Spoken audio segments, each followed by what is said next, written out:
Welcome to Bimli talk, जहां बातें सिर्फ सुनाई नहीं जाती, समझाई भी जाती हूँ। मैं हूँ बिमल और आज हम बात करने वाले हैं तुम्हारे सबसे पावरफुल वेपन के बारे में, तुम्हारे मेमोरी के बारे में। कभी सोचा है कि कुछ लोग इतना सब कैसे याद रख लेते हैं और कुछ लोग 10 मिनट में ही सब भूल जाते हैं? क्या उनका दिमाग अलग होता है या उनका सिस्टम ही अलग होता है? आज मैं मेमोरी का असली साइंस और 5 प्रैक्टिकल टेक्निक्स बताने वाला हूँ जो तुम्हारे लर्निंग स्पीड और रिटेंशन पावर को नेक्स्ट लेवल ले जा सकते। अगर अपने दिमाग को एवरेज से एक्स्ट्रा ऑर्डिनरी बनाना चाहते हो तो इस वीडियो को लास्ट तक जरूर देखना। मेमोरी का सिंपल मतलब है कि हमारा ब्रेन उन्हीं चीजों को स्टोर करता है जो उसे लगता है कि फ्यूचर में काम आएंगे। लेकिन चैलेंज ये है कि ब्रेन हर वक्त इंफॉर्मेशन से घिरा रहता है। हम रोज इतने रील्स स्क्रॉल करते हैं, इतने वीडियो देखते हैं और इतना कन्वर्सेशन करते हैं कि हर वक्त ब्रेन को डिसाइड करना पड़ता है कि कौन सी इंफॉर्मेशन वैल्यूएबल है और कौन सी टेम्परेरी नॉइज। अगर 1000 बुक एक साथ दिमाग में भरने की कोशिश करोगे तो सिस्टम ओवरलोड हो जाएगा। इसलिए ब्रेन एक इंटेलिजेंट फिल्टर की तरह काम करता है। जो डाटा यूजफुल होता है उसे स्टोर करता है और बाकी का डिलीट कर देता है। इसी वजह से जरूरी है कि हम अपने मेमोरी सिस्टम को समझे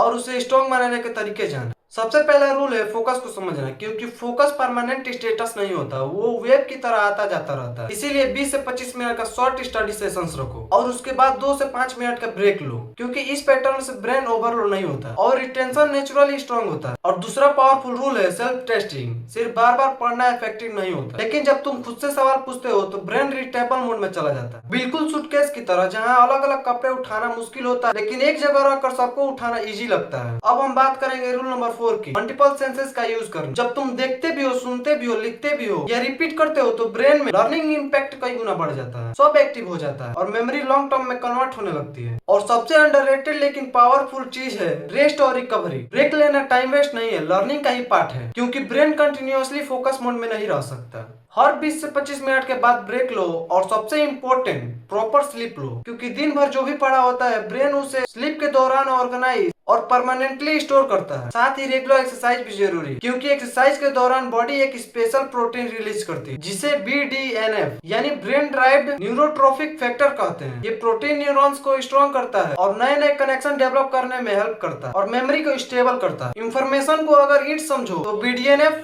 सीमेंट की तरह काम करता है। सीमेंट अगर मजबूत होगा तो बिल्डिंग भी मजबूत होगी। इंफॉर्मेशन को चंक्स में तोड़ो, मल्टीपल सेंस एक्टिव करो, प्रॉपर स्लीप लो और रेगुलर एक्सरसाइज करो तो तुम्हारी मेमोरी एवरेज से एक्स्ट्रा ऑर्डिनरी लेवल तक जा सकती है। अगर वीडियो अच्छा लगा तो लाइक और शेयर जरूर करना।